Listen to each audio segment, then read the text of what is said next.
ఇక్కడ దాకా వచ్చి కృష్ణని చూడకుండానే వెళ్ళిపోతున్నావు. నీ పెళ్ళికి వస్తాను కదా, అప్పుడు చూస్తాను. నువ్వు నా పెళ్ళికి వస్తే ఊరుకోను. అదేంటి? పెళ్ళికి రావటం కాదు, వారం రోజుల ముందు రావాలి. 10 రోజుల ముందు వస్తాను, సరేనా?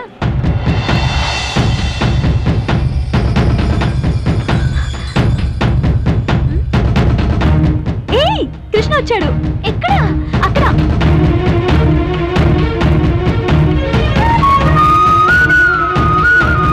ఏయ్ కృష్ణ, ఇటు.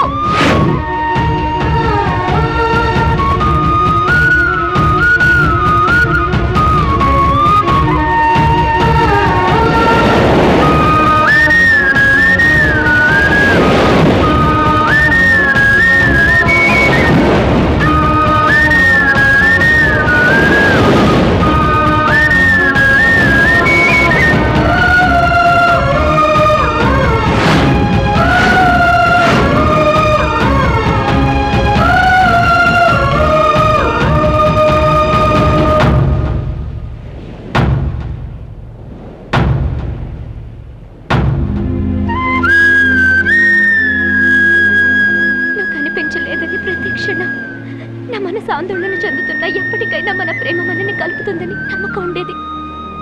కానీ ఇలాంటి పరిస్థితి ఎదురవుతుందని నేను ఊహించలేదు. ఏ మురళి, నేను చనిపోయానని ఎలా అనుకున్నావు?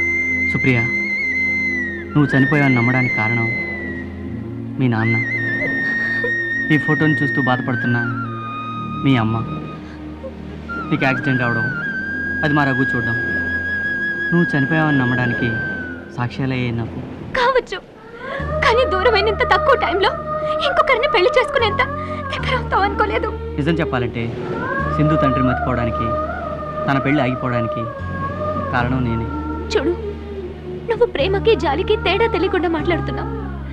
నువ్వు సింధుని పెళ్లి చేసుకుంటానంది జాలితో కానీ ప్రేమతో కాదు. కావచ్చు, కానీ సింధు జీవితానికి నేనే ఆశలు కల్పించాను. సరే, అవన్నీ వదిలే. నువ్వు నన్ను ప్రేమించింది నిజమేనా? నా ప్రేమ స్వచ్ఛమైంది. నేను ప్రేమించేది కూడా నిన్నే. ఓన్లీ ఈ మాట చాలు. సింధు మనసు నాకు బాగా తెలుసు. నేను నిన్ను కలుస్తానని, మనిద్దరం ఒకటవుతామని నాకంటే సింధుకే ఎక్కువ నమ్మకం. ఒక్క మాట చెప్పనా? మనిద్దరం ఒకటైతే ఆనందపడే ఫస్ట్ పర్సన్ సింధు. మురళి, సింధు, ఇంకేం మాట్లాడకు. నువ్వు నన్ను ప్రేమించిన విషయం నిజమైతే నాతో రా. సింధుతో నేను మాట్లాడతాను.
ఇక నాకెవరున్నారు?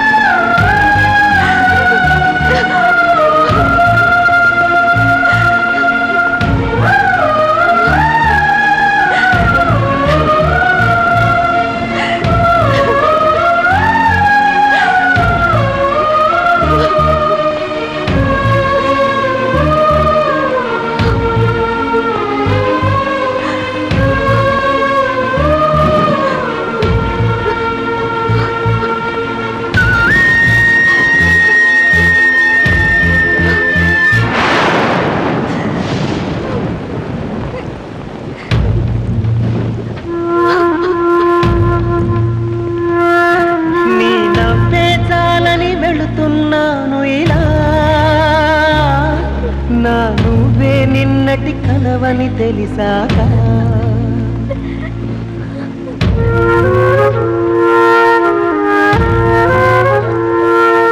విడదీసే నైజం ప్రేమకు లేకున్నా విధి రాతకు బలి అయి ఒంటరి నవ్వుతున్నా మన కథనే గతమని